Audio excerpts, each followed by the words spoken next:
students, welcome to the session of Arhan Padhaku. I'm your maths mentor Zoha Khanum. Students, today we are going to solve sample paper 5, and you know we have started the sessions of sample paper of Arhan book only. So 4 sample papers are already solved, okay, और उनकी video भी आपको इस video के description box में मिल जाएगी. सबकी links available हैं. इनफैक्ट जो चैप्टर वाइज हम लोगों ने सेशंस लिए थे उसकी भी लिंक आपको इसी वीडियो के डिस्क्रिप्शन बॉक्स में मिलेगी. तो जो बच्चे नए हैं या जिन्होंने अभी तक लास्ट सैम्पल पेपर्स की वीडियोस नहीं देखी हैं वो जाके वो भी वीडियोस देख लें, प्लस आज की भी वीडियो देख लें. ओके, सो आज हम स्टार्ट कर रहे हैं sample paper 5 and you know ये आपके स्टैंडर्ड मैथमेटिक्स पे बेस्ड पैटर्न है. और आई वुड सजेस्ट कि अगर आपने अरिहंत की बुक्स जिन्होंने परचेज कर ली है सो फॉर गुड, बट जिन्होंने परचेज नहीं की है बेटा आप भी परचेज कर लो, बिकॉज इससे आपको नोट्स बनाने में थोड़ी सी आसानी होगी कि आपको हर चीज़ नहीं लिखनी पड़ेगी. कुछ चीज़ें बुक में ऑलरेडी प्रेजेंट हैं तो आपको जो इम्पोर्टेंट लगता है आप सिर्फ वही लिखो, ठीक है. बिकॉज ऐसे बहुत सारे क्वेश्चंस होंगे लास्ट जितने भी 3-4 सैम्पल पेपर्स हम लोगों ने किए. ऐसा नहीं है कि हर पैटर्न के क्वेश्चन हम लोगों ने चैप्टर में या आपकी बुक्स में अवेलेबल थे. कुछ डिफरेंट पैटर्न्स भी हैं, ठीक है. सो अगर ऐसे क्वेश्चन आपको वीडियो में मिलते हैं और आप उसके नोट्स बनाने लगोगे तो आपको बहुत सारे सब्जेक्ट्स पढ़ने, खाली मैथ्स ही तो है नहीं, आपके पास और भी सब्जेक्ट्स हैं, सबके नोट्स बनाने पड़ते होंगे. सो अगर बुक आपके पास रहेगी तो आपके पास ज़्यादा आसानी रहेगी नोट्स बनाने के लिए. ओके, तो चलिए स्टार्ट करते हैं सैम्पल पेपर 5. एंड आप पेपर पैटर्न के बारे में आपको पता है तो उसके बारे में ज़्यादा डिस्कस नहीं करेंगे. सेक्शन ए आपका 16 मार्क्स का होता है and in this you have to attempt only 16 out of 20. ठीक है, हम सैम्पल पेपर सॉल्व करें, हम तो प्रैक्टिस कर रहे हैं यहाँ पे. सो हम प्रैक्टिस में सारे ही क्वेश्चंस देखेंगे. First question, the ratio between HCF and LCM of 15, 20 and 5. ठीक है, आपको इसके बीच का रेशियो निकालना है. पहले इन तीनों नंबर्स के हमें एचसीएफ फाइंड आउट करने हैं, देन इन्हीं तीनों नंबर्स के हमें एलसीएम फाइंड आउट करने हैं. ठीक है, सो सबसे पहले हम क्या कर लेते हैं, एचसीएफ फाइंड आउट कर लें. आपको पता है एचसीएफ में हमें सिर्फ उसी नंबर से डिवाइड करना होता है जिससे एक बार में तीनों डिविजिबल, जितने नंबर्स हो सारे डिविजिबल हो एक ही नंबर से. सो फर्स्ट हम 5 ले लेते हैं. सो ये हो जाएगा 3, 4, 1. ठीक है, अब क्या 3, 4, 1 किसी एक टेबल में आता है? बिल्कुल नहीं, एक्सेप्ट 1, और 1 को हम लेते नहीं है. सो 5 आपका क्या हो जाएगा, एचसीएफ हो जाएगा. ठीक है, अब अगर इसे हम तब तक सॉल्व करते रहें जब तक सबके डिनोमिनेटर, सबके नीचे 1 ना आ जाए, तो वो क्या आंसर देगा, वो एलसीएम आंसर देगा. तो एक बार क्या सॉल्व कर, एक बार 3 ले लेते हैं तो ये 1 हो गया. देन आपका क्या बचा, 4 ले लेते हैं डायरेक्टली. सो ये आपके तीनों 1 हो गए. अब एलसीएम क्या हो जाएगा, यहाँ से एलसीएम हो गया 5 × 3 × 4. ठीक है, आपको क्या निकालना है, आपको रेशियो निकालना है. ये हो गया आपका 60. एचसीएफ टू एलसीएम का रेशियो क्या हो जाएगा, 5:60, यानी कि 1:12. Right, so which option, option number C, correct. Next question, the graph of y is equals to px are given below for polynomial px. Then the number of the zeros. Question पूछ रहा है, ये आपको graph दिया गया है. ठीक है, किसके टर्म्स में दिया गया है, सबसे ध्यान देने वाली बात ये है आपको x के टर्म्स में दिया गया है. एक ग्राफ है y जो किस वेरिएबल के टर्म्स में, x वेरिएबल के टर्म्स में. सो आपको इसके जीरोस निकालने, तो जीरो निकालने के लिए जिसके टर्म में ग्राफ दिया है उसी एक्सिस को हम लोग देखेंगे. ठीक है, सो एक्स एक्सिस को ग्राफ कहाँ पे काट रहा है, एक्स एक्सिस को ग्राफ सिर्फ एक जगह काट रहा है और कहीं नहीं काट रहा, तो इसके कितने जीरो होंगे, इसके जीरो होंगे ओनली 1. ठीक है, अगर ये y के टर्म्स में देता तो y को हम चेक करते हैं, y को कितने पे काट रहा है, तो 1, 2, 3, 4, y को 4 पे काट रहा है, 2 नेगेटिव 2 पॉजिटिव. बट सिंस ये आपको x वेरिएबल के टर्म में दिया है तो सिर्फ 1 0 होगा. Okay, next question, if tan cube theta minus 1 upon tan theta minus 1 is equals to this into this, then find the value of a plus b. ठीक है, a plus b किसके बराबर होगा ये आपको कैलकुलेट करना है. ठीक है, चलिए इसको थोड़ा सा आपको क्या करना पड़ेगा, यहाँ पे थोड़ा सा आपको दिमाग लगाना पड़ेगा. देखिए tan cube theta minus 1 cube नहीं लिख सकते, हम लिख सकते हैं इसको 1 का क्यूब भी 1 ही होता है. ठीक है, अभी हम सिर्फ इतना ही पोर्शन सॉल्व कर रहे हैं, यानी कि लेफ्ट हैंड साइड को ही लेके चल रहे हैं. चलिए आगे इसको हम सॉल्व करते हैं. अगर हम यहाँ पे a cube minus b cube की आइडेंटिटी लगा दें, क्या होती है a cube minus b cube की आइडेंटिटी, देखिए यहाँ पे a cube minus b cube की आइडेंटिटी क्या होती है, एक होती है आपकी a माइनस बी. ठीक है, और ब्रैकेट में a square plus a b plus b square. Correct, चलिए लगा देते हैं इसी को. क्या हो जाएगा, tan theta minus 1 with in bracket tan square theta plus tan theta plus 1. Correct, upon में क्या है आपके पास tan थीटा माइनस 1। देखिए ये नीचे का डिनोमिनेटर से आपका न्यूमरेटर कट गया, अब आपके पास सिर्फ इतना पोर्शन बचा है। इसको थोड़ा और सिंप्लीफाई कर लें तो ये अगर हम ऐसे लिख लें 1 plus tan square theta plus tan theta, तो क्या इसमें कोई ऑब्जेक्शन है? नहीं। आप कम्यूटेटिव प्रॉपर्टी के बारे में जानते हो, एडिशन और मल्टीप्लिकेशन में हम लगा सकते हैं। कम्यूटेटिव का मतलब जगह बदली जा सकती है ना। अगर आपको इससे कुछ याद आ रहा हो कि ये किसी चीज की आइडेंटिटी है, ऐसा हमने पढ़ रखा है, सो 1 प्लस tan स्क्वायर थीटा किसकी आइडेंटिटी है? ये बराबर होता है सेक स्क्वायर थीटा के, और बचा आपके पास क्या? tan theta. नाउ ये हमने सॉल्व कर लिया आपका लेफ्ट हैंड साइड। अब आपके राइट हैंड साइड में स्टूडेंट्स क्या था? देखिए ये था, ठीक है। अगर हम LHS और RHS को कंपेयर करें तो यहाँ सेक स्क्वायर थीटा है, यहाँ भी सेक स्क्वायर थीटा है, यहाँ a है, लेकिन यहाँ a की जगह क्या है? a की जगह है 1, तो इसका मतलब a की वैल्यू क्या आ गई? 1 आ गई, ठीक है। सिमिलरली b का कंपैरिजन करें तो यहाँ b है, यहाँ पे क्या है? b भी 1 है, इसका मतलब b की वैल्यू क्या आ गई? 1। नाउ क्वेश्चन आपसे पूछ रहा है a प्लस b निकालिए, तो 1 प्लस 1 कितना आ जाएगा? 2, यानी कि option number C, correct.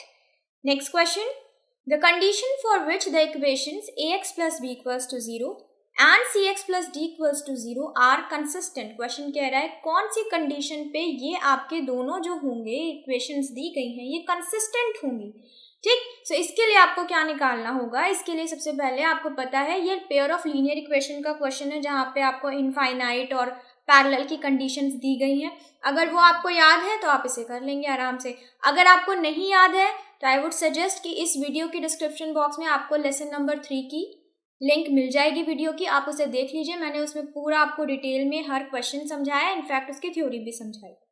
Okay, चलिए अब हम यहाँ पे निकाल लेते हैं सबसे पहले रेशियो किसके? x के कोफिशिएंट के। सो x के कोफिशिएंट का रेशियो हो जाएगा a/c। y का कोफिशिएंट, यहाँ पे y टर्म ही नहीं है तो उसका कोफिशिएंट नहीं होगा, प्लस आपके पास किसका कोफिशिएंट है? कांस्टेंट का है, तो ये हो जाएगा b/d, ठीक है। अब आपको पता है कंसिस्टेंट में सारे ही आपके x के कोफिशिएंट, y के कोफिशिएंट का रेशियो और कांस्टेंट का रेशियो बराबर होता है। सो यहाँ से हमें क्या मिल गया? AD is equals to BC। Consistent की ये कंडीशन होती है, ठीक है। This is for consistent, so AD is equals to BC, that means option number C, A is the right option, correct? Question number 5. The room has its area as 120 meter square and perimeter as 44 meter. Then the length and breadth of the room. दो conditions दी गई है, पहला आपको उस room का area बताया गया है, दूसरा आपको उसका पेरीमीटर बताया गया है। नाउ एरिया का फॉर्मूला क्या होता है स्टूडेंट्स? एरिया का फॉर्मूला होता है length multiplied by breadth. So area is 120 metre square, एक ही आपको कंडीशन मिल गई, ठीक है। Next what it is said that the perimeter is equals to 44 metre, तो पेरीमीटर क्या होता है? 2l plus b is equals to 44 metre, ये आपको सेकंड कंडीशन मिल गई, ठीक है। अब ये क्या है? ये दो आपको लीनियर इक्वेशंस मिल गई हैं, आप इसे क्या करेंगे? किसी भी क्वाड्रेटिक, ये तो आपकी क्वाड्रेटिक हो जाएगी, ठीक है। ये आपका क्या हो जाएगा? ये आपकी लीनियर इक्वेशन हो जाएगी। तो आप इसे क्या कर सकते हो? एक से किसी वैल्यू को एलिमिनेट कर लीजिए, उसके बाद उसको दूसरी इक्वेशन में पुट कर दीजिए, ठीक। सो अगर आप ऐसा करेंगे तो क्या हो जाएगा? देखिए हम यहाँ से कर लेते हैं कि हमने लेंथ की वैल्यू निकाल ली 120 अपॉन बी, करेक्ट। अब उसे उठा के हम इस सेकेंड इक्वेशन में पुट कर देंगे, ओके। सो 2l आपका क्या है? 120 by b plus b is equals to 44, correct. Now इसे आप क्या कर लीजिए? इसे सिंप्लीफाई कर लेंगे हम थोड़ा। सो ये 2 आपका 44 को डिवाइड कर देगा, how many times? 22 times. b को एलसीएम ले लीजिए, आपको क्या मिलेगा? 120 plus b square is equal to 22b, correct. यहाँ से हमें और सिंप्लीफाई करते हैं इसको थोड़ा, तो क्या मिलेगा? b square minus 22b minus 120, sorry not minus, plus 120 equals to 0। Now this is a quadratic equation. अब हमें इसके ऐसे फैक्टर्स बनाने हैं कि मल्टीप्लाई करने पे 120 आए और ऐड करने पे या माइनस करने पे 22। सो हम इसके क्या करें? एलसीएम निकालें 120 के, ये हो जाएगा 60, दिस इज 30, 15, ओके, 5 एंड 3, ठीक है। ये आपके सारे फैक्टर्स आ गए। अब इसे आप बना लीजिए 5 3 15, 15 प्लस 8 नहीं बनेगा। नेक्स्ट ट्राई करते हैं, 5 2 ज़ा 10, ठीक है, और ये आपका हो जाएगा 12, 4 3 12। क्या ये बन रहा है? बिल्कुल बन रहा है। तो ये आपका 10 एंड 12 हो जाएगा पेयर, ठीक है। B square minus 12b minus 10b plus 120 equals to 0। यहाँ से आपकी दो वैल्यूज आएंगी b की, एक आएगा 10, एक आएगा 12, ठीक है, ये मैंने डायरेक्टली सॉल्व कर दिया, आप फैक्टर्स बना के दोनों फैक्टर्स को 0 से इक्वेट करके भी कर सकते हो, सेम आंसर आएगा। सो 2 वैल्यू आ गई बी की। अगर हम बी की वैल्यू 10 रखते हैं तो हमें लेंथ क्या मिलेगी, तब हमें लेंथ मिलेगी 12। अगर हम बी की वैल्यू 12 रखते हैं देन उस केस में हमें लेंथ क्या मिलेगी 10। ठीक है, यानी कि 10 और 12 का ही कॉम्बिनेशन है। सो कौन सा ऑप्शन सही है आपका, देखिए सिर्फ आपका सी सही है, क्योंकि जब बी आपका लेंथ आपका, बिकॉज लेंथ पहले है तो हम इसे लेंथ ही कंसीडर करेंगे, तो लेंथ अगर 10 होगी तो उस केस में ब्रेथ 12 होना चाहिए, यहाँ 2 है, so this is not possible. Length अगर 12 ले लेते हैं तो ब्रेथ 10 होनी चाहिए, यहाँ पे 1 है, this is also not possible, so only option number C is possible. Okay, next question, HCF of 2 numbers is 23 and LCM is this. If one of the number is 161 then the other number is. Very easy question, सिर्फ आपको formula याद होना चाहिए। कुछ questions तो खाली formula based होते हैं, आपको फॉर्मूला याद है तुरंत आंसर आएगा। सो एलसीएम और एचसीएफ का प्रोडक्ट होता है नंबर्स के प्रोडक्ट के बराबर। एचसीएफ आपको दिया है कितना 23, एलसीएम आपको दिया है 1449, नंबर एक आपको दिया है 161, दूसरा आपको फाइंड आउट करना है। ठीक है, क्या कुछ डिवाइड हो सकता है, करके देखिए, यहाँ से आपका 23 से ये डिवाइड हो सकता है, बिल्कुल 7 टाइम्स डिवाइड हो जाएगा। ठीक है, 7 से क्या ये डिवाइड होगा, यस 207 टाइम्स।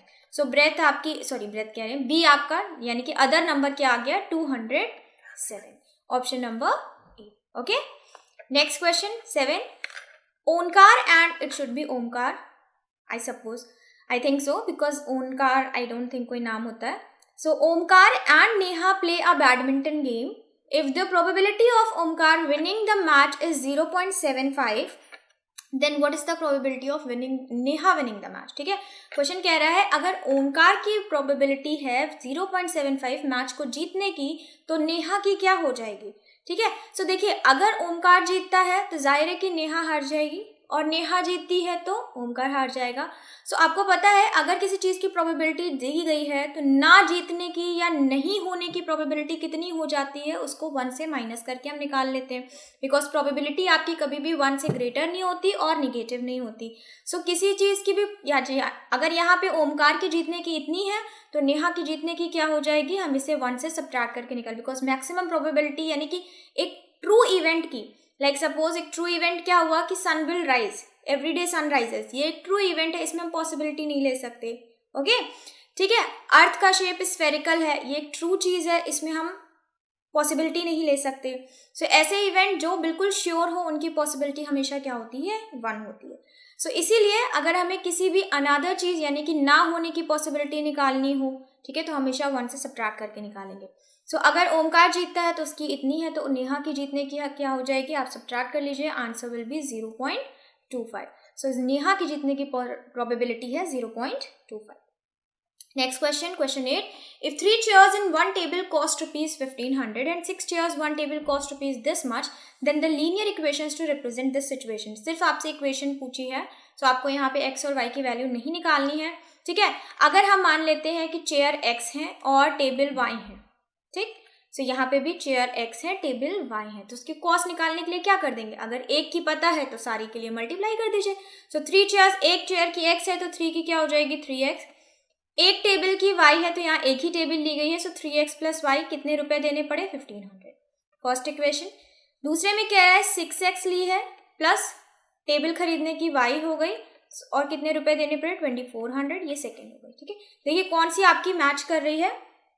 सो यहाँ पे आप क्या मैच कर रहा है, ए ऑप्शन नहीं, बिल्कुल नहीं मैच कर रहा है, बी ऑप्शन मैच कर रहा है, नो बिकॉज निगेटिव साइन है, सी ऑप्शन मैच कर रहा है, yes C is the right option. ठीक है, पॉजिटिव साइन है बिकॉज हम क्या कर रहे हैं, हम जोड़ रहे हैं। ठीक है, आपको टोटल प्राइस निकालनी है ना, तो आप सब्ट्रैक्ट तो करेंगे नहीं चेयर और टेबल को, आप उन्हें सम अप करेंगे। सो ये आपका क्या हो जाएगा, इक्वेशंस हो जाएंगे। Next question 9, if px is a polynomial of at least 1 degree. ठीक है, 1 डिग्री किसकी होती है स्टूडेंट्स, 1 डिग्री हमेशा लीनियर इक्वेशन की होती है। क्वाड्रेटिक की कितनी हो जाएगी 2, क्यूबिक की कितनी हो जाएगी 3, and pk is equal to 0 then k is known as. ठीक है, क्वेश्चन कह रहा है कि अगर k के टर्म्स में कोई आपको पॉलिनोमियल इक्वेशन दी गई है और वो 0 है तो k क्या होगा, k उसका 0 होगा।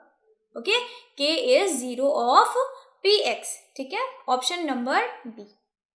देखिए कैसे मैंने कहा, जब भी आपको कोई पॉलिनोमियल इक्वेशन दी होती, लाइक सपोज हमें एक पॉलिनोमियल इक्वेशन दी है 2x² सॉरी लीनियर इक्वेशन यहाँ पे क्वेश्चन बोल रहा है एटलीस्ट 1 डिग्री, सो हम यहाँ पे क्या लेते हैं, यहाँ पे हम लीनियर इक्वेशन लेते हैं. सो 2x + 9, ठीक है, ये लीनियर इक्वेशन है. अब अगर क्वेश्चन ये कह दे कि इसका जीरो क्या होगा, ठीक, सो इसका जीरोज निकालने के लिए हम इसको किसके बराबर रख देंगे, हम इसको जीरो के बराबर रख देंगे. देन यहाँ से x की वैल्यू निकाल लेंगे -9/2. सो ये x की वैल्यू आई ना, ठीक है. इसका मतलब eight p 9/2 x will, this polynomial equation will give you zero answer. Okay, at p -9/2 this polynomial, ये वाली जो आपकी इक्वेशन है पॉलिनोमियल इक्वेशन, ये आपको जीरो आंसर देगी, यही मतलब है. सो ये जो -9/2 था, ठीक है, ये k क्या है, ये यहाँ पे k ही तो हुआ. अगर हम इससे कंपैरिजन करें तो ये k ही तो हुआ. तो अगर हम इसको कंपैरिजन करें इससे pk = 0, सो ये k क्या है, k -9/2 निकल के आया. सो इसका मतलब k क्या है, k इस इक्वेशन का जीरो है, ठीक है, जीरो ऑफ px, यानी कि zeros of the px. Zeros नहीं कहेंगे, क्यों नहीं कहेंगे भाई, लीनियर इक्वेशन है, एक ही जीरो आएगा, एक ही वैल्यू आएगी ऐसी जिसपे जीरो इक्वेशन आंसर देगी. सो इसको हम क्या कहेंगे, zero of px. Option number B is the right answer, correct. Next question 10. A bag contains 6 green balls and 9 yellow balls if the probability of drawing a yellow ball is 5 times that of green ball. Question कह रहा है कि अगर probability yellow ball की निकाली जाए तो probability of yellow ball is 5 times the probability of green ball. Then what is n equal to n की वैल्यू क्या है, ठीक है. तो सबसे पहले हम ग्रीन बॉल्स की प्रोबेबिलिटी निकाल लेते हैं. ग्रीन बॉल्स कितनी है, 6, तो फेवरेबल आउटकम हो गया 6. नीचे आपका क्या होता है, टोटल होता है. टोटल कितने हैं स्टूडेंट्स, टोटल है आपके पास 6 + n, करेक्ट, बिकॉज n ही तो टोटल बॉल्स हैं. So, ये आपकी 5 से मल्टीप्लाई हो जाएगी. सिमिलरली येलो की निकाल ले तो n येलो बॉल्स हैं, नीचे कितने हैं total, 6 + n. So this is the equation. Now you have to solve this equation in order to calculate the value of n. Now what you will do, you will take cross multiply these two because 5 तो multiply हो जाएगा 6 से, ये हो जाएगा आपका 6n + n², और यहाँ पे आपका हो जाएगा 30 × 6 + 30n. ओके, ना इसको थोड़ा सा और सिंप्लीफाई करिए, इसको क्वाड्रेटिक बनाना है हमें, कंप्लीट क्वाड्रेटिक जैसे होती है, तो n². अब आप 30n को अगर इधर लाएंगे स्टूडेंट्स तो सब्ट्रैक्ट हो जाएगा 6 से, तो ये आपके पास बचा -24n. इसी तरीके से इसे मल्टीप्लाई करके लाएंगे तो ये आपके पास हो जाएगा 180 = 0. ओके, तो ये आपकी क्वाड्रेटिक इक्वेशन हो गई. अब आपको इसको सॉल्व करना है. तो चलिए 180 के फैक्टर्स निकाल लें. सो 180 के फैक्टर्स सबसे पहले 2 ले लेते हैं, ये हो जाएगा 90, अगेन 2, ये हो जाएगा 45, अगेन 3, ये हो जाएगा 15, ठीक है, फिर से 3 ले लीजिए 5. अब आपके पास सारे फैक्टर्स आ गए. अब हमें इनमें से पेयर बनाना है ताकि 24 आंसर आए ऐड या सब्ट्रैक्ट करने पे, बिकॉज मल्टीप्लाई करने पे तो 180 आना, एलसीएम निकाल ही चुके हैं. सो चलिए देखते हैं, 5 2 = 10, ठीक है, 10 ले लिया. अब बीच के सारे मल्टीप्लाई कर ले तो ये हो जाएगा 9 2 18, ठीक, 2 पेयर नहीं बन रहा है. ओके, अगेन ट्राई करिए, 5 3 15 और ये हो जाएगा 12, ठीक है, बन रहा है, बिल्कुल नहीं बन रहा है. फिर से ट्राई करिए, ये हो जाएगा 5 4 = 20 और दूसरा हो जाएगा आपका 3 3 9, ठीक है, ये भी नहीं बन रहा है. देन आपका कर लेते हैं 4 3 = 5 3 = 15 15 2 30 32 6, नो, यस. ओके, नेक्स्ट आपका बन रहा है 5 3 15 15 2 30, ठीक है, 30 बना लेते हैं और 6 बना लेते हैं. सो ये पेयर आपका बन जाएगा क्या, जिससे आपको 24 भी मिलेगा और मल्टीप्लाई करने पे 180 भी मिलेगा. सो देखिए, ऐसा नहीं होता है कि मुझे भी सॉल्व करना पड़ता है, ठीक है, मुझे भी सॉल्व करना पड़ता है. क्यों, क्योंकि ऐसा नहीं है कि मुझे सबके पेयर्स याद होंगे, ठीक है, भले ही मुझे बहुत ज़्यादा प्रैक्टिस हो, सारे क्वेश्चंस मैंने बहुत बार सॉल्व किए हो, बट जनरली कभी कभी ऐसा होता है कि कुछ चीज़ें बहुत कॉमन हो जाती हैं कि आपने उसको 10-15 बार पहले से लगाया होता है तो वो आपको तुरंत मिल जाता है, ठीक. लेकिन कभी कभी जब आपके नंबर्स बड़े होते हैं तो आपको भी पेयर्स बनाने पड़ते हैं. जैसे मुझे बनाने में टाइम लग रहा है वैसे आपको भी, लेकिन इतना भी टाइम नहीं लगना चाहिए कि आप 5 मिनट ऐसी क्वेश्चन में दे दो, ठीक है. 90 मिनट्स है आपको और भी क्वेश्चन सॉल्व करने हैं, बस आपको इतना टाइम लगना चाहिए ताकि कैलकुलेशन फास्ट रखिए, टेबल्स याद रखिए ताकि आपका कैलकुलेशन फास्ट है. सो यहाँ आपका क्या मिल गया हमें, 30 और 6 मिल गया. सो n² - 30n + 6n - 180 = 0. Now students, मैं यहाँ पे आपको एक ट्रिक बताती हूँ ताकि आपको जो फैक्टर बना के उसके बाद उसको 0 से इक्वेट करना पड़ता है वो ना करना पड़े, आपका टाइम बच जाए. देखिए, यहाँ पे 30 आया माइनस का, यहाँ पे n आया 6, ठीक. यहीं से आपको बस क्या करना है, साइन अपोजिट कर दीजिए, वही n की वैल्यू हो जाएगी. -30 है तो इसका मतलब 30 आएगा, दूसरा फैक्टर +6 था, इसका मतलब -6 आएगा, ठीक। सो हम प्लस वाला लेंगे, माइनस वाला इग्नोर कर देंगे। सो n की वैल्यू क्या आ गई 30, दैट मीन्स C, ठीक है। आई होप ये आपको जो मैंने ट्रिक बताई है ये आपके काम आएगी, आपका टाइम बचेगा इससे। Next question 11, if sin theta is equals to 1/2 then the value of sin theta minus cosec theta is. Question कह रहा है अगर sin थीटा ये है तो आप इसकी वैल्यू निकालिए, ठीक है। अब आपको पता है कि टेबल अगर आपको याद है एंगल वाली, तो sin थीटा किस पे 1/2 के बराबर होता है स्टूडेंट्स, तो sin थीटा 1/2 के बराबर होता है sin 30 डिग्री पे। तो यहाँ से आपको थीटा क्या मिल गया, यहाँ से आपको थीटा मिल गया 30। अब आप इस पूरी एक्सप्रेशन में थीटा की जगह क्या रख दीजिए, 30 रख दीजिए। तो चलिए रख देते हैं, ये हो जाएगा sin 30 minus sin 30 degree minus cosec 30 degree. Okay, ना sin 30 की वैल्यू पता है 1/2, यहाँ पे भी आपको पता है 1/2। कोसेक 30 क्या हो जाएगा, कोसेक 30 हो जाएगा sin 30 का उल्टा। sin 30 का उल्टा क्या होता है भाई, sin 30 का उल्टा होता है 2 ही तो होता है। अभी आपको यहाँ पे पता ही है 1/2, तो जस्ट उसका अपोजिट कर दिया, 2 हो गया, इनवर्स कर दिया, नॉट अपोजिट, ठीक है। अब इसको सॉल्व कर लेते हैं। ये आपका क्या आएगा, ये आपका आएगा 1 - 4/2, यानी कि ये हो गया आपका -3/2। इसको फाइनल सॉल्व कर लें तो -3/4। So option number B is the right option. Okay, next question, which of the following is irrational number, इनमें से कौन आपका इर्रेशनल नंबर है। सो इर्रेशनल नंबर की डेफिनेशन अगर आपको पता है तो बिल्कुल आप आसानी से इस क्वेश्चन को सॉल्व कर लोगे। क्या होती है, नॉन टर्मिनेटिंग नॉन रिकरिंग, ठीक है, ना ही रिपीट होती है डिजिट्स डेसिमल के बाद, ना ही एंड होती है। सो ऐसा कौन सा नंबर है, यहाँ पे देखिए ये सब तो एंड हो रहे हैं ना, बिकॉज इनके आगे डॉट डॉट ही नहीं लगा है। यहाँ पे भी ये क्या हो रहा है, ये बार लग गया। बार लगने का मतलब है कि 133 133 ये रिपीट हो रहा है, तो ये क्या हो गया, ये भी टर्मिनेटिंग होगा। सिर्फ आपको ऑप्शन नंबर बी है जो नॉन टर्मिनेटिंग नॉन रिपीटिंग है। Okay, so this is an irrational number.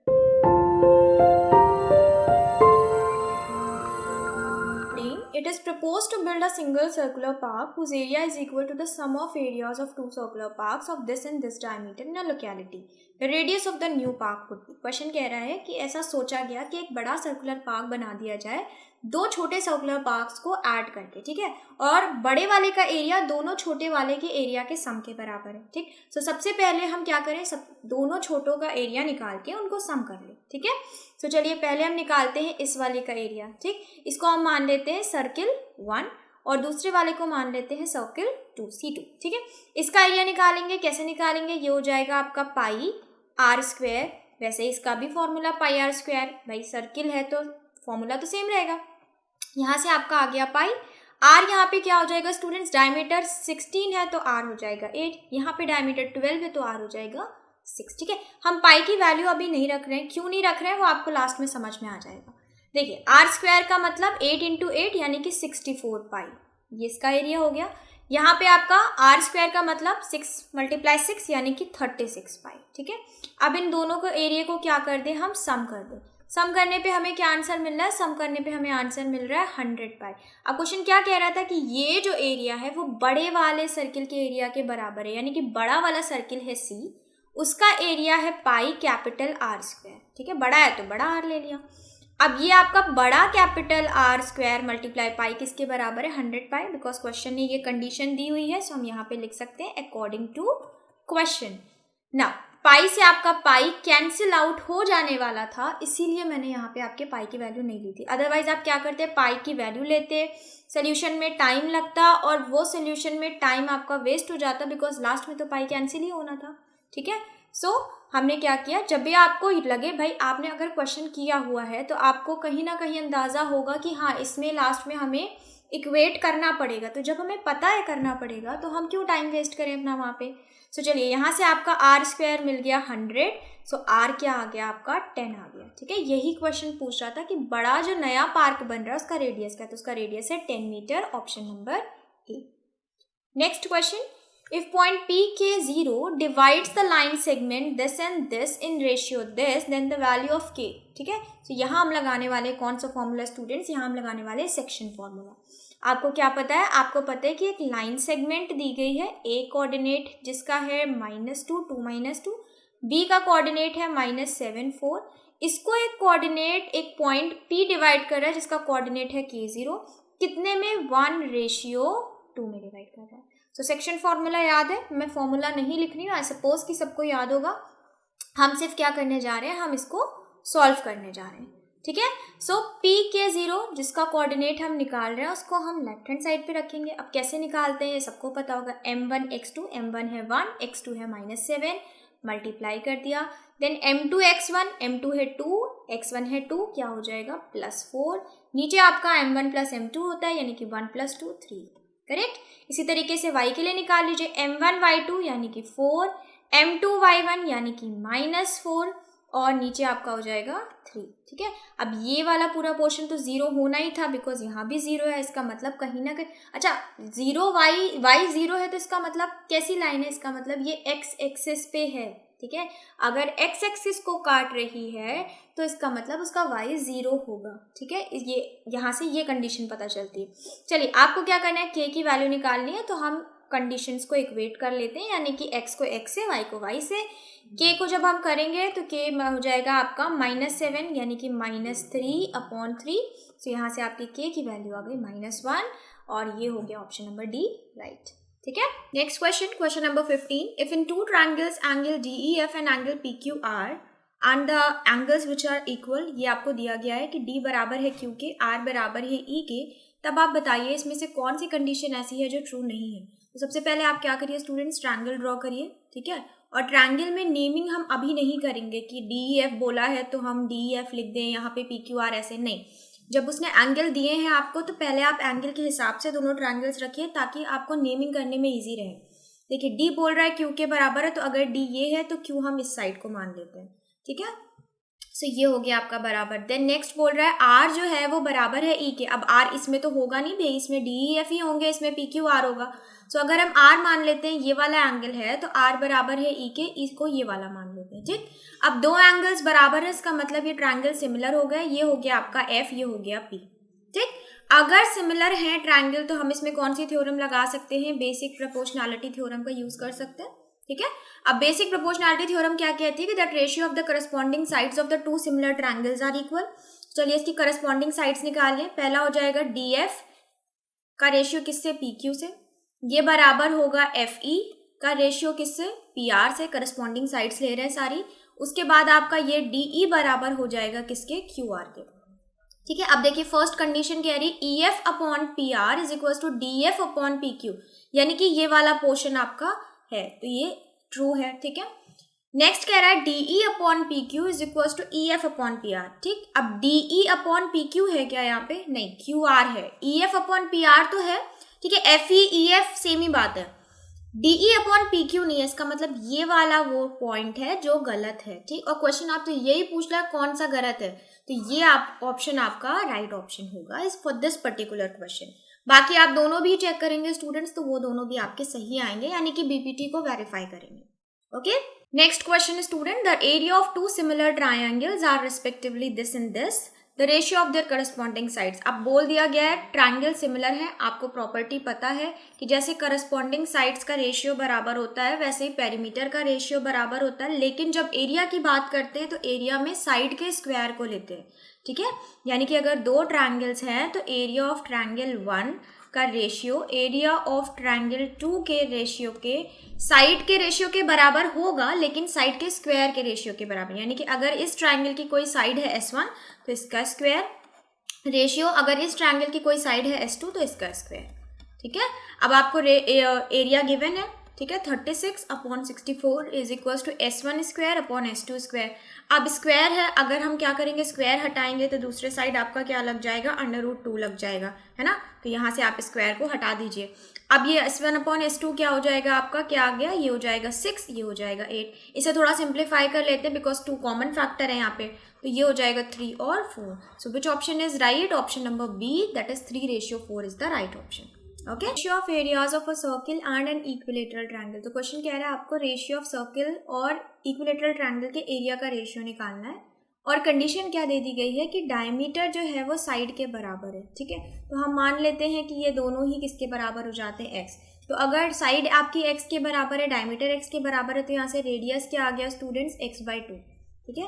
अब हमें क्या निकालना है, सर्किल के एरिया का रेशियो किसके साथ, इक्विलेटरल ट्रायंगल के साथ, ठीक है। तो सर्किल का फॉर्मूला हो जाता है पाई आर स्क्वायर, इक्विलेटरल ट्रायंगल का क्या हो जाता है √3/4 ए स्क्वायर, ये होता है।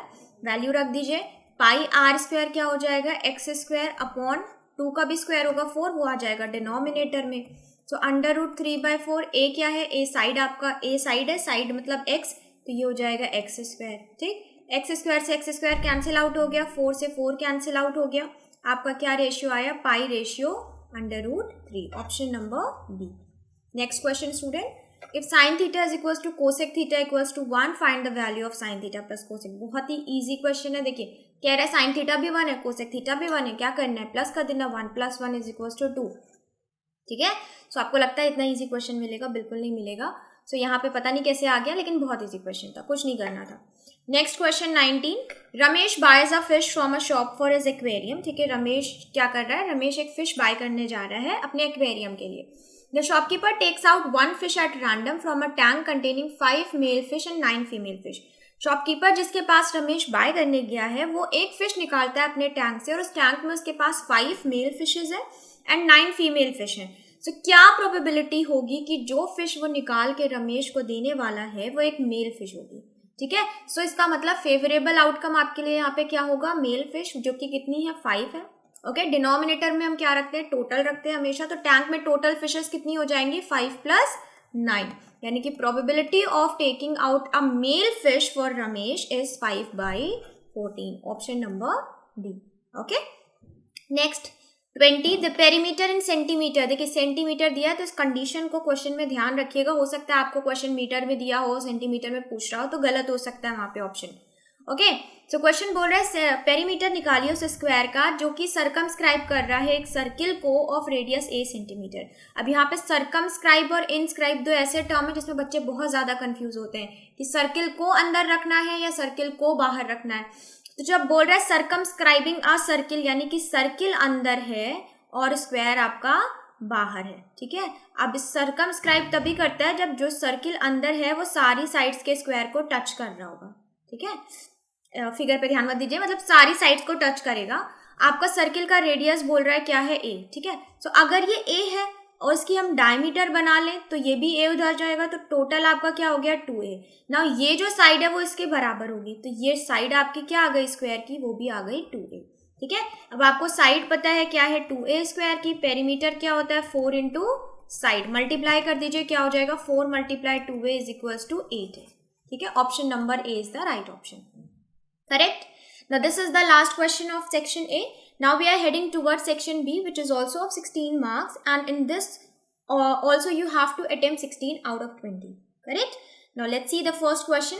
The value of k for which the given pair of linear equations has infinite solution. Question बोल रहा है कि ये दो जो इक्वेशन है इनके सोल्यूशन इनफाइनाइट है, ये आपको पहले से पता है, तो k की वैल्यू फाइंड आउट करिए। अब आपको अच्छी तरह पता है कि जब सोल्यूशन इनफाइनाइट होता है तो x के कोफिशिएंट का रेशियो और y के कोफिशिएंट का रेशियो बराबर होता है। तो चलिए x के कोफिशिएंट का रेशियो क्या हो जाएगा 2/4, y के कोफिशिएंट का रेशियो क्या हो जाएगा 3/k। सो यहाँ से k क्या आ गया आपका, k आ गया आपका, ये डिवाइड कर लीजिए, k आ गया 6, यानी कि option number C is the right option, correct. Next question, if the probability of success is 0.9% then the probability of failure. ये आपका वैसे ही सिमिलर क्वेश्चन है जैसे अभी हमने सेक्शन ए में किया था। देखिए अगर ये 0.9% है तो इसका मतलब 0.9/100% का मतलब ही यही होता है।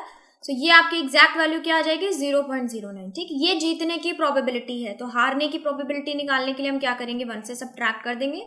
जब हम सब्ट्रैक्ट करेंगे तो हमारा आंसर क्या आएगा 0.991, यानी कि ऑप्शन नंबर डी आपका राइट ऑप्शन है, correct. Next question 23, the number of zeros lying between -4 and 4 of the polynomial f(x) whose graph is given below. देखिए क्वेश्चन कह रहा है किस वेरिएबल के टर्म्स में आपकी इक्वेशन है x के टर्म में, तो यानी कि आपको x एक्सिस को देखना है, और क्वेश्चन बोल रहा है किसके किसके बीच में -4 से 4। तो देखिए -4 से 4 के बीच में कहाँ पे ग्राफ इंटरसेक्ट कर रहा है एक्स एक्सिस को, एक ये थर्ड और ये फोर्थ, यानी कि कितने जीरोस हो गए, इसका मतलब यहाँ पे 4 जीरोस हो गए, ओके। नेक्स्ट क्वेश्चन 24, क्वेश्चन बोल रहा है tan theta is equal to a/a, तो इस पूरे एक्सप्रेशन की वैल्यू निकालिए, ठीक है।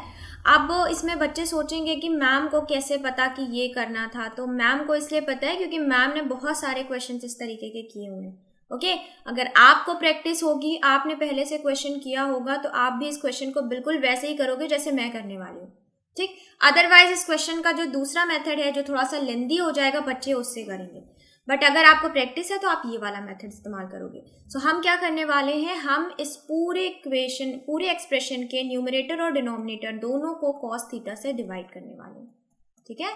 क्या करने वाले हैं, दोनों को cos थीटा से डिवाइड। अब क्यों करने वाले हैं ये आपको अभी समझ में आ जाएगा।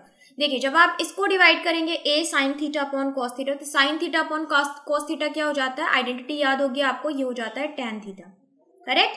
Minus b cos theta upon cos theta cancel out हो जाएगा। चलिए डिनोमिनेटर में आते हैं, सिमिलर तरीके से ये हो जाएगा a tan theta plus b, ठीक। अब आपको समझ में आया कि मैंने यहाँ क्यों cos थीटा से डिवाइड किया, इसलिए किया ताकि आपका tan थीटा आ जाए, और tan थीटा की वैल्यू आपको यहाँ पे ऑलरेडी प्रोवाइडेड है। आप नेक्स्ट स्टेप में क्या करोगे, जस्ट सिंपली वैल्यू रख दोगे tan की, और इसको हम उसके बाद सॉल्व कर लेंगे, ओके। सो जब हम ऐसा करेंगे क्या होगा, ये हो जाएगा आपका a स्क्वायर माइनस एलसीएम ले लिया b स्क्वायर अपॉन b, ठीक है, और नीचे डिनोमिनेटर में क्या है, a square plus b square upon b, ये आपका b से b कैंसिल आउट हो गया, डिवाइड हो जाएगा। अब आपका फाइनल आंसर क्या आ गया, a square minus b square upon a square plus b square. ये और सिंप्लीफाई नहीं हो सकता, तो आपको option number B right option हो जाता है, okay. So it totally depends student कि आप कितनी प्रैक्टिस कर रहे हो, और स्पेशली ट्रिग्नोमेट्री चैप्टर की तो बहुत प्रैक्टिस करिए, बिकॉज उसमें वेराइटी ऑफ क्वेश्चंस बनते हैं जहाँ पे इस तरीके के क्वेश्चन आपके आ सके, okay. Next question 25, denominator of the decimal expression is of the form this and this where m and n are positive integer. Now tell me is it true, is it false, और you can say. So देखिए student, ये जो decimal expansion आपको दिख रहा है, ये कैसा दिख रहा है, क्या ये नॉन टर्मिनेटिंग है, नहीं, टर्मिनेटिंग है। कितनी डिजिट्स बाद, 3 डेसिमल बाद, तो इसका मतलब ये किसी रैशनल नंबर का डेसिमल एक्सपेंशन है, करेक्ट। और जब भी रैशनल नंबर का डेसिमल एक्सपेंशन टर्मिनेटिंग होता है तो उसके डिनोमिनेटर के जो फैक्टर्स होते हैं वो खाली 2 और 5 होते हैं, उसके अलावा कोई नहीं हो सकता। सो इसका मतलब ये जो पूरी टर्म आपको दी गई है कि ये एक टर्मिनेटिंग डेसिमल एक्सपेंशन है जिसके फॉर्म, जिसका जो डिनोमिनेटर है वो इस फॉर्म में फैक्टर देगा, तो ये बिल्कुल सही बात है। So option a is the right option, correct. Next question 26, question कह रहा है sum and product of the zeros of a quadratic polynomial is 3 and -2, ठीक। क्वेश्चन कह रहा है कि अल्फा प्लस बीटा आपका 3 है और अल्फा बीटा यानी कि प्रोडक्ट -2 है। तो अब आप बताएं कि क्वाड्रेटिक पॉलिनोमियल क्या है। तो अगर आपको स्टैंडर्ड इक्वेशन याद है तो इस क्वेश्चन में कुछ नहीं रखा। स्टैंडर्ड इक्वेशन क्या होती है, x square minus alpha plus beta x plus alpha beta. अब आपको सब कुछ तो पता है, बस जस्ट पुट कर दीजिए, ये हो जाएगा -3x -2, ठीक है। ये आपकी रिक्वायर्ड इक्वेशन है। Which option, option number C, okay. Next question 27, the system of equations this and this is inconsistent when k is equal. Question बोल रहा है कि ये जो दो इक्वेशंस हैं इनका जो सोल्यूशन है वो इनकंसिस्टेंट है, तो बताइए k की वैल्यू क्या होगी, ठीक है। तो आपको पता होना चाहिए कि जब भी दो इक्वेशंस इनकंसिस्टेंट होती हैं तो उनके जो x के कोफिशिएंट का रेशियो होता है यानी a1/a2 बराबर होता है y के कोफिशिएंट के रेशियो के, बट ये बराबर नहीं होता कांस्टेंट के कोफिशिएंट के रेशियो के, ठीक है। सॉरी, नॉट कांस्टेंट का कोफिशिएंट, कांस्टेंट के रेशियो के, ठीक है। सो ये तो x के कोफिशिएंट हो जाते हैं, ये y का हो जाता है, ये दोनों तो बराबर होते हैं, बट ये इसके कांस्टेंट के बराबर नहीं होता। ये इनकंसिस्टेंट की कंडीशन है। तो now just put the values. ये आपका क्या हो जाएगा 2/4। हमें इसका कोई काम नहीं है, हम इसको नहीं लेंगे, बट यहाँ पे बताना जरूरी था आपको कि इनकंसिस्टेंट की ये कंडीशन है। नाउ b1 क्या हो जाएगा आपका 3 और b2 है k, से डिवाइड कर लेंगे। सो यहाँ से k की वैल्यू आपकी आ गई 6। Which option, option number A is the right option, okay. Next question 28, in a game the entry fee is ₹10। The game consist of tossing of 3 coins. If 1 or 2 heads show, Amita win the game and gets entry fee. The probability that she gets the entry fee. Question कह रहा है कि एक game है जहाँ पे entry fee 10 रुपये है, ठीक है। अब मैं आपको बता दूं कि यहाँ पे जो ये पैसे दिए गए हैं ना, ये सिर्फ आपको कंफ्यूज करने के लिए दिए गए। प्रोबेबिलिटी के चैप्टर में कहीं भी यूनिट से कोई मतलब नहीं होता कि किलोमीटर है, रुपीज है, क्या है, कुछ मतलब नहीं। सो ये जो 10 रुपये है ना, ये सिर्फ आपको कंफ्यूज करने के लिए दिए गए, इस पर आपको बिल्कुल भी ध्यान नहीं देना। क्वेश्चन ने बोला 3 कॉइन टॉस किए जाएंगे और अगर 2 या 1 हेड आ जाता है, तीनों कॉइन को टॉस किया हमने और 2 या 1 पे भी हेड आ गया तो अमिता जीत जाएगी और अमिता को एंट्री फी मिलेगी। सो सबसे पहले आप ये बताइए कि 3 कॉइन्स टॉस करने पे टोटल कितने इवेंट्स बनेंगे। टोटल इवेंट्स बनेंगे 2 की पावर 3 यानी कि 8, ओके, नाउ अब इन सारे 8 इवेंट्स को आप सबसे पहले लिख लीजिए कि ये सारे 8 इवेंट्स क्या होंगे, ठीक है। तो जिन्होंने प्रोबेबिलिटी चैप्टर की वीडियो मेरी देखी उन्हें पता है कि मैंने इस 8 इवेंट्स को लिखने के लिए एक ट्रिक बताई थी, ठीक। अदरवाइज अगर आप मैनुअली लिखना चालू करोगे कि हाँ एक हेड आ गया, चलो टेल आ गया, चलो दूसरे वाले में हेड मान लेते हैं, ऐसा इस तरीके से बहुत टाइम लगेगा और हो सकता है आपके 8 इवेंट्स भी आप ना बना पाओ। ओके, सो इस ट्रिक का इस्तेमाल करिएगा जो मैं बताने जा रही हूँ। देखिए, सबसे पहले मान लीजिए तीनों पे हेड आता है, फिर मान लीजिए कि तीनों पे टेल आता है, ठीक। इसके बाद मान लीजिए कि एक पे हेड आया और बचे हुए दोनों पे टेल, ठीक। ऐसे लिख लीजिए, एक हेड यहाँ, एक हेड आपने बीच में लिख लिया, फिर एक हेड आपने लास्ट थर्ड वाले में लास्ट में लिख लिया। अब बचे हुए ऑप्शंस पे आप टेल फिलअप कर दीजिए, ठीक ना। जैसे हमने ऐसे डायगोनल शेप में हेड लिखा था, अब वैसे ही हम डायगोनल शेप में टेल लिखेंगे, एक टेल यहाँ, एक टेल यहाँ और एक टेल यहाँ। अब बचे हुए ऑप्शंस पे आप क्या फिलअप कर दीजिए, हेड फिलअप कर दीजिए, ठीक है। सो ये हो गए आपके total 8 events for tossing 3 coins. अब क्वेश्चन बोल रहे हैं अगर 1 या 2 आ गया, 1 भी आया या 2 भी आया तो भी वो जीतेगी। तो ऐसे केसेस कितने हैं, देखिए, एक ये है, यहाँ पे भी 1 आ रहा है, यहाँ पे भी 1 आ रहा है, यहाँ 2 आ रहे हैं, 2 पे भी जीतेगी, यहाँ भी 2, यहाँ भी 2, ठीक। यहाँ पे 1 भी हेड नहीं आ रहा है तो ये केस नहीं हो सकता। यहाँ 3 हेड आ रहे हैं, क्वेश्चन ने साफ साफ बोला आपको कि 1 या 2, 3 के बारे में कोई बात नहीं हुई है तो हम इस कंडीशन को नहीं ले सकते। सो फेवरेबल केसेस आपके पास कितने बचे स्टूडेंट, 6। टोटल केसेस कितने हैं, 8। इन्हें डिवाइड कर दीजिए, 3:4 is the final option, 3/4 is the probability, correct. Next question 29, if 3x is equals to sec theta and 3/x is equals to tan theta then find the value of this particular expression। so यहाँ से सबसे पहले x की value निकाल लीजिए, क्या हो जाएगी, sec theta upon 3। सिमिलरली यहाँ से निकाल लीजिए 1/x की वैल्यू, क्या हो जाएगी, tan theta upon 3। now we are going to put these two values in this given expression।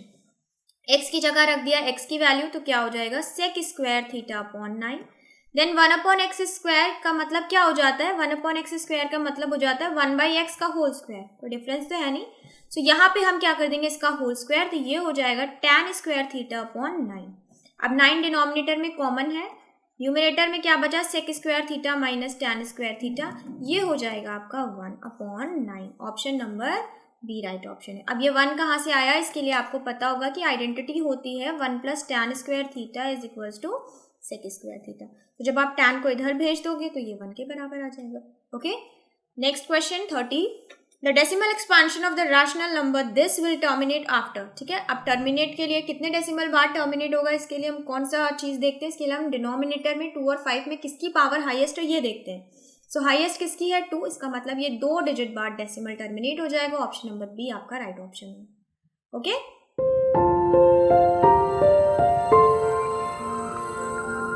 Next question 31, question कह रहा है one of the zeros of the quadratic polynomial is 2 then the value of k। Question कह रहा है कि अगर एक zero हमने बता दिया 2 है तो बताओ k की वैल्यू क्या होगी। तो आपको पता है कि अगर एक जीरो भी आपको पता है तो इसका मतलब x की वो वैल्यू रखने पे फिर आपकी इक्वेशन 0 आंसर देगी, करेक्ट। यानी कि x की अगर हम 2 वैल्यू रख देते हैं तो ये पॉलिनोमियल इक्वेशन आपका क्या आंसर देगी, 0 आंसर देगी। तो रख दीजिए वैल्यू, क्या हो जाएगा 2 square 3 × 2 plus k is equals to 0, ये हो जाएगा 4 - 6 plus k is equals to 0, ये हो जाएगा -2 plus k equals to 0 and finally we have the value of k as 2। That means option number B is the right option, correct. Next question 32, the pair of equations x equals to a and y equals to b graphically represents lines which are. Question कह रहा है ये दो pair of equation है, बताइए इनकी lines कैसी होंगी। चलिए इसके लिए आप ग्राफ ड्रॉ कर लीजिए। अगर आप इन सब चीज़ों को, ग्राफ के कॉन्सेप्ट को आप अच्छे से समझते हो ना, तो ग्राफ पे बेस्ड कोई भी क्वेश्चन ऐसा नहीं होगा जो आपसे ना लगे। ओके, अब क्वेश्चन कह रहा है कि x जो है वो a के बराबर है, तो x a के बराबर कब होगा, जब x की लाइन पे कोई ऐसा कोऑर्डिनेट हो जो, कोई ऐसा पॉइंट हो जिसकी डिस्टेंस a हो। मान लेते हैं ये a है, तो फिर इससे पास होने वाली जो ये लाइन होगी ये क्या होगी, x is equals to a। Because y का कोई कोऑर्डिनेट नहीं है तो इसका मतलब y को ये कहीं भी कट नहीं कर रही है, y के पैरेलल है। Similarly y is equals to b का मतलब इसमें x का कोई कोऑर्डिनेट नहीं है, इसका मतलब ये x के पैरेलल है। ठीक है, सो एक लाइन है, ठीक है, ये हो जाएगी y is equals to b, इसका मतलब ये जो कोऑर्डिनेट होगा y का ये होगा b।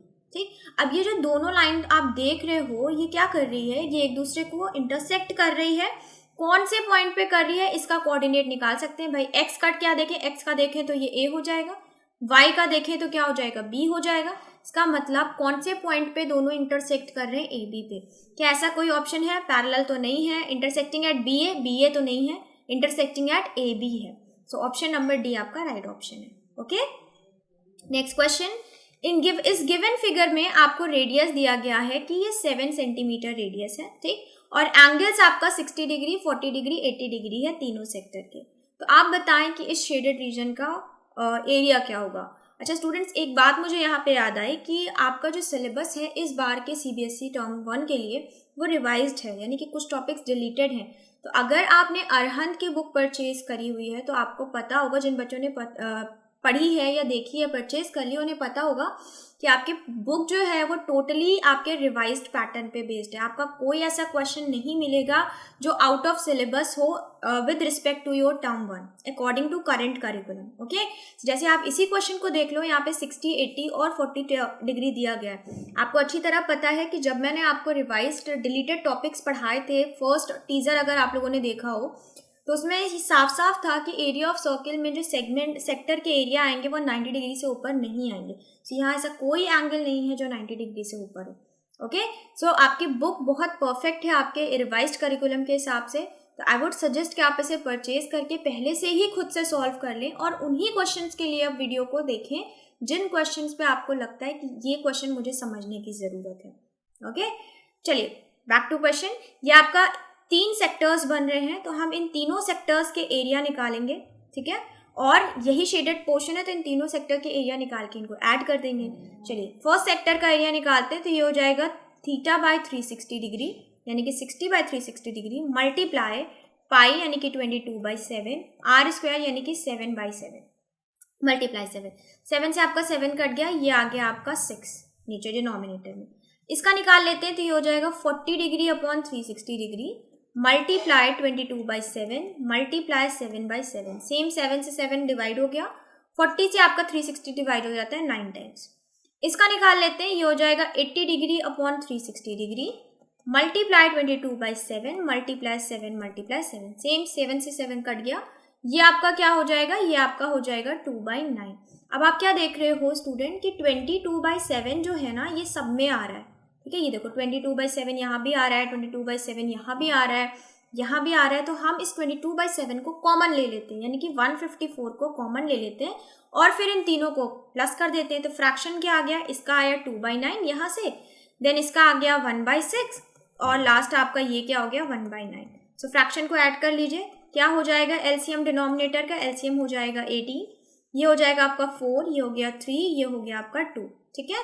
इसको फर्दर सॉल्व करते हैं, क्या होगा 154 मल्टीप्लाई 9/18, ठीक, ये डिविजिबल है, यस 2 टाइम्स 2 154 से डिविजिबल है 77 टाइम्स, तो फाइनल आपको आंसर क्या मिला 77 centimetre square. Okay, because centimetre square यहाँ पे बोला गया। सो कौन सा ऑप्शन सही है, ऑप्शन नंबर ए आपका राइट ऑप्शन है। ओके, क्या किया हमने, कॉमन बाहर ले लिया, फ्रैक्शन को एक साथ सॉल्व कर लिया, इससे हमारा क्वेश्चन इजीली सॉल्व हो गया। अदरवाइज आप क्या करते हैं, यहाँ की एक एग्जैक्ट वैल्यू निकालते। अब देखो यहाँ पे डिवाइड नहीं हो रहा है कंप्लीटली, तो पॉइंट में आंसर आता, यहाँ पे भी आपका पॉइंट में आंसर आता, तो वो बहुत टाइम टेकिंग हो जाता। तो हमें क्या करना है, हमें थोड़ा सा दिमाग लगाना है, बिकॉज हमें अपना टाइम बचाना है। तो हम क्या करेंगे, फ्रैक्शन को एक साथ सॉल्व कर लेंगे, देन उसको कॉमन से मल्टीप्लाई कर देंगे, करेक्ट। चलिए next question 34, the distance between points this and this, इन दोनों पॉइंट के बीच की डिस्टेंस निकालनी है। क्या करें, डिस्टेंस फॉर्मूला का इस्तेमाल करें, बस कुछ नहीं करना है। x2 - x1 यानी कि -m का whole square plus y2 - y1 यानी कि n - n का होल स्क्वायर। ओके, चलिए क्या हो जाएगा, ये हो जाएगा 2m का स्क्वायर -2m का स्क्वायर जो कि होगा 4m स्क्वायर, ये हो जाएगा 4n square.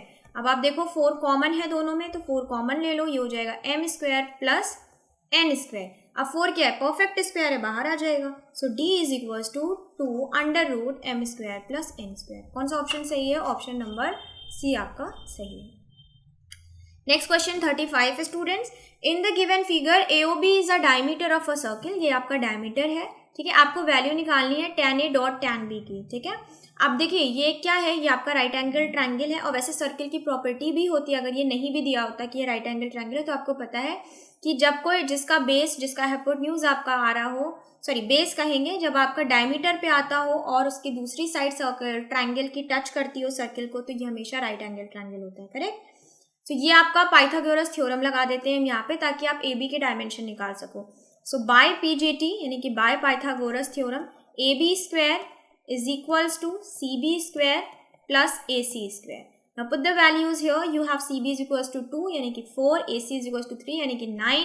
So from here you get that AB is equals to within under root 13.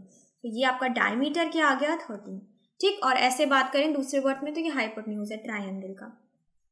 अब आपको क्या निकालना है, tan A निकालना है. जब आपको पता है A निकालना है, A यहाँ पे आपका क्या हो जाएगा, बेस एंगल. जब A यहाँ पे बेस एंगल हुआ तो ये वाली साइड आपकी क्या हो गई, बेस, और ये वाली साइड क्या हो गई, परपेंडिकुलर. सो tan A की वैल्यू निकालिए. tan A की वैल्यू क्या होती है, परपेंडिकुलर अपॉन बेस. परपेंडिकुलर है 2, बेस है 3. ठीक, अब क्वेश्चन दोबारा क्या बोल रहा है कि tan B निकालो. तो जब आप B लोगे तो बेस एंगल क्या हो जाएगा, ये. इसका मतलब इस केस में ये आपकी बेस है और ये आपकी परपेंडिकुलर है. सो tan B निकालते हैं हम. Same formula, perpendicular by base. तो परपेंडिकुलर आपकी क्या हो गया 3 और बेस क्या हो गया 2 हो गया. ओके, सो क्वेश्चन ने क्या बोला, tan A dot tan B की वैल्यू निकालो. तो चलिए tan A dot tan B कितना हो जाएगा, 2/3 डॉट 3/2. तो 2 से 2 कट गया, 3 से 3, आंसर क्या आ गया 1. Okay, so option number A is the right option. Correct. Next question, if A school has 2 sections A and B in class 10th. ना क्वेश्चन कह रहा है कि 10th क्लास है जिसमें 2 सेक्शंस हैं, एक है A एक है B. अब सेक्शन A में 32 स्टूडेंट्स है. ओके, सेक्शन B में 36 स्टूडेंट्स है. Okay, the minimum number of books must be in the library that can be distributed equally in both the section. तो क्वेश्चन पूछ रहा है कि क्या मिनिमम नंबर ऑफ बुक्स होगी जो लाइब्रेरी में होनी चाहिए ताकि हम इन दोनों सेक्शंस में इक्वली डिस्ट्रीब्यूट कर सकें. अब आप ऑप्शन देखो यहाँ पे मिनिमम नंबर, तो आप ये तो समझ गए होंगे कि यहाँ कुछ ना कुछ हमें एलसीएम और एचसीएफ की बात कह रहा है. अब ये पता लगाने के लिए कि एलसीएम निकाले कि एचसीएफ निकाले, जिनको कंफ्यूजन है, जो नहीं समझ पाते, तो आप ऑप्शन देखो और अपने नंबर्स देखो. ये 32, ये 36, सारे ऑप्शन आपके इनसे बड़े हैं. ठीक है, और बड़ा आंसर कब आता है, बड़ा आंसर कभी भी एचसीएफ में नहीं आता, वो छोटा होता है. फैक्टर हमेशा छोटा आएगा, लेकिन एलसीएम में आपका आंसर नंबर से बड़ा आता है. तो इसका मतलब यहाँ से ही हमें पता चल गया कि यहाँ क्या आना है, एलसीएम निकालना है. चलिए एलसीएम निकाल लीजिए, किसका, 32 और 36 का. क्या हो जाएगा, चलिए देखते हैं. 32 36, ये हो गया आपका 4 8 9, अगेन 4 2 9. अब आप इन्हीं को मल्टीप्लाई कर लो, इन्हीं से आना है आपका एलसीएम. 4 4 16 2 32, 32 को मल्टीप्लाई कर लेते हैं 9 से. 9 2 18, 9 3 27, 288 is the required LCM. That means option number ए. इतनी बुक्स होंगी तो दोनों सेक्शंस में इक्वली डिस्ट्रीब्यूट हो जाएंगी आराम से. Next question 37. नाउ 2 ट्रायंगल्स है ABCDEF. ये वाला एंगल इसके बराबर, ये वाला इसके बराबर, और आपको क्या दिया, AB is equal to 3DE. ठीक, क्वेश्चन कह रहा है 2 ट्रायंगल्स हैं जिनमें 2 एंगल्स तो बराबर हैं. अब अभी आपने इस तरीके का एक क्वेश्चन सॉल्व किया हुआ स्टूडेंट्स. तो अगर 2 एंगल बराबर है तो इसका मतलब ये दोनों ट्रायंगल तो सिमिलर हो गए, यहीं से पता चल गया. तीसरा क्या कह रहा है, ऑप्शन देखें तो क्वेश्चन ये भी जानना चाह रहा है कि क्या वो कॉन्ग्रुएंट भी है. तो कॉन्ग्रुएंट कब होते हैं, अगर आपको सिमिलैरिटी और कॉन्ग्रुएंसी में डिफरेंस पता है तो ये क्वेश्चन बहुत इजी है. जिन्हें नहीं पता वो क्वेश्चन में पक्का आंसर गलत करके आने वाले हैं. तो सिमिलर कब होता है, जब ट्रायंगल के दोनों एंगल्स बराबर हों, या तीनों एंगल भी आप कह सकते हो, लेकिन वहां पे रेशियो ऑफ साइड्स इक्वल होते हैं. साइड एग्जैक्टली इक्वल नहीं होती, लेकिन कॉन्ग्रुएंसी में साइड एग्जैक्टली इक्वल होती है. यानी कि अगर हमने कहा कि ABC में AB साइड 3 सेंटीमीटर है तो DEF में फिर जो करस्पॉन्डिंग साइड होगी वो भी 3 सेंटीमीटर होगी. ठीक है, लेकिन सिमिलैरिटी में रेशियो बराबर होता है. और यहाँ पे आप देख रहे हो साफ साफ दिया गया है कि AB जो है वो 3 टाइम्स है DE की. इसका मतलब कहीं से भी वो इक्वल नहीं हो सकती, हमेशा 3 गुना DE से बड़ी ही होगी. तो जब साइड इक्वल नहीं है तो ट्राइंगल सिर्फ सिमिलर होंगे, कॉन्ग्रुएंट नहीं हो सकते. सो इसका मतलब कौन सा ऑप्शन आपका सही है, that option number B, they are similar but they are not congruent. Okay, next question 38. An arc of a circle is of length this and sector bounds an area this. ठीक है, then you have to find the radius. ठीक, so एक question कह रहा है एक arc है, चलिए इसका ये एक सर्किल है जिसका ये आर्क है, इसकी लेंथ है 5 पाई, और सेंटर से जब ये सेक्टर बनाता है तो इसका जो एरिया है वो 20 पाई है. ठीक है, सो क्वेश्चन बोल रहा है इसकी रेडियस निकालो. ठीक, तो हम क्या करते हैं, हम चलिए इनका रेशियो निकाल लेते हैं. यानी कि लेंथ का रेशियो किससे, एरिया से, ओके ये हो जाएगा 5 पाई अपॉन 20 पाई, सो रेशियो आ गया 1/4। ठीक, लेंथ का फॉर्मूला क्या होता है student, theta by 360 degree multiply 2 pi R, और एरिया क्या होता है theta by 360 degree multiply pi R square, और इनका रेशियो किसके बराबर है 1/4 के बराबर। क्या क्या कट सकता है उसको काट दीजिए, देखिए एक आर से आपका एक आर कैंसिल हो गया, पाई से पाई कैंसिल हो गया, ये पूरा ही कैंसिल हो गया। ठीक, सो आपके पास क्या बचा 2/r इज इक्वल टू 1/4। सो यहाँ से r की वैल्यू क्या आ गई, यहाँ से r की वैल्यू आई 8। Okay, so option number B आपका राइट ऑप्शन हो जाएगा। Next question, the zeros of the quadratic polynomial where k is greater than 0। Question कह रहे हैं ये एक कोई इक्वेशन है, इसका k जो है वो ग्रेटर देन 0 है। ठीक है, तब आप बताइए कि जो इसके जीरोज होंगे यानी कि जो इसका अल्फा और बीटा होगा क्या वो दोनों पॉजिटिव होंगे या दोनों निगेटिव होंगे या इक्वल होंगे या कभी भी इक्वल नहीं होंगे। ठीक, सो अब आपने जीरो की बात कर दी है क्वेश्चन, तो सबसे पहले हम जीरो फाइंड आउट कर ले, इसको हम कंपेयर कर देते हैं अपनी जनरल जीरोज वाली इक्वेशन से। ठीक है, सो हमें यहाँ से क्या मिला स्टूडेंट, हमें यहाँ से मिला कि अल्फा प्लस बीटा जो है वो माइनस के के बराबर है और अल्फा बीटा जो है वो के बराबर है। तो अगर k ग्रेटर दैन 0 है तो इसका मतलब कि ये पूरी इक्वेशन अल्फा बीटा भी ग्रेटर दैन 0 है। ठीक है, यहाँ से हमें क्या मिला कि अल्फा बीटा ग्रेटर दैन 0 है। यहाँ क्या कह रहा है कि k ग्रेटर दैन 0 है, तो मान लो 1 ही मान लेते हैं कि k भाई 0 से बड़ा कौन होगा, 1 मान लेते हैं, तो -1 क्या हो जाएगा फिर लेस देन 0। इसका मतलब हमें यहाँ से मिला कि अल्फा प्लस बीटा जो है वो लेस देन 0। सो अब आप मुझे ये बताओ कि ये दोनों कंडीशन एक ही वैल्यू पे कब फुलफिल करेंगी। भाई अल्फा और बीटा तो सेम ही रहेंगे ना, ऐसा तो है नहीं कि यहाँ आने पे अल्फा और बीटा की वैल्यू चेंज हो जाएगी, ये तो सेम रहनी है। तो ऐसा कब होगा कि जब ऐड करे तो नेगेटिव हो और प्रोडक्ट ले ले तो पॉजिटिव हो। ऐसा तभी हो सकता है जब अल्फा और बीटा दोनों आपके क्या हो, निगेटिव हो। ठीक है, तो जब आप निगेटिव को निगेटिव से ऐड करोगे तो आंसर निगेटिव आना है और वो 0 से लेस देन होगा। जब आप निगेटिव को निगेटिव से मल्टीप्लाई करते हो तो आंसर क्या आना, पॉजिटिव आना है, वो ग्रेटर देन 0 होगा। इसका मतलब हमें इस इक्वेशन से पता चला कि जो जीरोज होंगे वो दोनों ही क्या होंगे, वो दोनों निगेटिव होंगे। करेक्ट, चलिए next question, the sum of exponents of the prime factors. ठीक, अब 196 के प्राइम फैक्टर्स निकालो, ये होता है 14 का स्क्वायर, 14 के फैक्टर होते हैं प्राइम 2 और 7 यानी कि इसका स्क्वायर।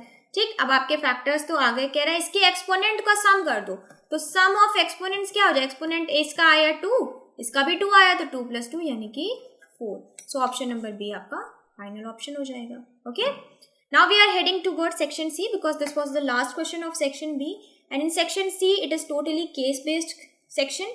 यहाँ आपको सिर्फ 8 क्वेश्चंस अटेम्प्ट करने हैं आउट ऑफ 10। ठीक है, चलिए देखते हैं फर्स्ट केस स्टडी क्या है। So Bhavna found the picture of an Indian flag on the moon hosted by Chandrayaan which was lunar exploration mission by ISRO. Okay, she wondered if there's any relation between the height of the flag pole and the shadow of the flag. So यहाँ आपको question क्या कह रहा है कि भावना जो है वो मून पे गई, ठीक है, और वहाँ पे उन्होंने इंडिया का फ्लैग होस्ट किया। उसके बाद होस्ट करने के बाद उन्हें ये ख्याल आया कि क्या कोई रिलेशन है फ्लैग की हाइट और उसकी शैडो में। ठीक है, अब इस डेटा के बेसिस पे आपको कुछ क्वेश्चंस के आंसर देने। सो फर्स्ट क्वेश्चन कह रहा है कि अगर फ्लैग ऑफ पोल की हाइट 18 मीटर है और ये 9.6 मीटर की शैडो कास्ट कर रहा है, तो आपको पता है ये वर्टिकल एंगल है, इसका मतलब 90 डिग्री होगा। So top of the pole is this and far end of the shadow is this. इन दोनों के बीच की कितनी दूरी है। ठीक है, ये क्वेश्चन आपसे पूछ रहे हैं। तो अगर हम इसे कंसीडर करते हैं, कंसीडर क्या, ये है ही आपका राइट एंगल ट्रायंगल, सो ये आपका क्या हो गया, हाइपोटेन्यूज। तो पाइथागोरस लगा दें यहाँ पे और हम हाइपोटेन्यूज निकाल लेते हैं। सो चलिए बाय पीजीटी, ठीक है, क्या करें हम, पाइथागोरस लगाए तो hypotenuse square is equals to 18 का स्क्वायर प्लस 9.6 का स्क्वायर। ठीक है, 18 का स्क्वायर हो जाएगा 324, 9.6 का मुझे नहीं याद है तो मैं निकाल लेती हूँ, 96 पॉइंट अभी हटा देते हैं। सो 96 का स्क्वायर निकाल रहे हैं, मैं अपनी ट्रिक लगा रही हूँ, आप अपना बेसिक मेथड लगाइएगा। 36 ये हो जाएगा आपका 108। सो यहाँ से आपका हो गया 11 9 2 16। ओके, सो ये हो गया 9216। ठीक, पॉइंट लगा था तो 2 डिजिट बाद पॉइंट आ जाएगा। चलिए अब इसको ऐड कर लेते हैं, जब आप ऐड करोगे तो 0.16 ये हो गया 6 9 2 11 416.6 ये आपका क्या हो गया, हाइपोटेन्यूज स्क्वायर हो गया। सो यहाँ से हाइपोटेन्यूज क्या आ गई स्टूडेंट्स, यहाँ पे हाइपोटेन्यूज आ गई 416.1 16। अब आप इसका जब स्क्वायर रूट निकालेंगे, चलिए मैं बताती हूँ कैसे निकालिएगा इसका स्क्वायर रूट। इसका पॉइंट हटा दीजिएगा। सो 41616 और नीचे आपका हो जाएगा स्क्वायर रूट 100। ठीक, अब 100 का स्क्वायर रूट तो सब जानते हैं क्या होगा 10, और ऊपर वाले का स्क्वायर रूट हो जाएगा 204। वो आप निकाल के चेक कर लेना। सो फाइनल आंसर यहाँ से क्या आया, फाइनल आंसर आया 20.4। ओके, ऑप्शन नंबर बी आपका राइट आंसर है। चलिए नेक्स्ट क्वेश्चन देखें। Which concept is use to find the distance of the top of the pole from far end of the shadow? कौन से कॉन्सेप्ट का इस्तेमाल किया? पाइथागोरस थ्योरम का इस्तेमाल किया हमने। Next, if the flag pole is 4 meter high cast a shadow 3 meter long. Question कह रहे हैं अगर फ्लैग पोल 4 मीटर का हो जाए और ये 3 मीटर की शेडो बनाता है तब क्या डिस्टेंस होगा इन दोनों पॉइंट के बीच में? सो सेम प्रोसीजर है, hypotenuse square equals to base square यानी कि 16 प्लस परपेंडिकुलर किसी को भी मान ले, ये हो जाएगा 9। तो यहाँ से हाइपोटेन्यूज स्क्वायर आ गया 25, हाइपोटेन्यूज क्या आ गया 5, यानी कि ये डिस्टेंस कितनी हो जाएगी 5। ऑप्शन नंबर ए राइट हो जाएगा। Okay, next question 44। If a flagpole 15 meter high and the distance of the top pole from the far end is 25 meter, question कह रहा है अगर फ्लैगपोल की 15 मीटर हाइट दी गई है, ठीक है, और जो शैडो ये बना रहा है उसके इसके पॉइंट की डिस्टेंस आपको 25 मीटर दी गई है, तो ये बताएं कि ये शैडो होगी कितनी लंबी, यानी कि अब आपको बेस फाइंड आउट करना है।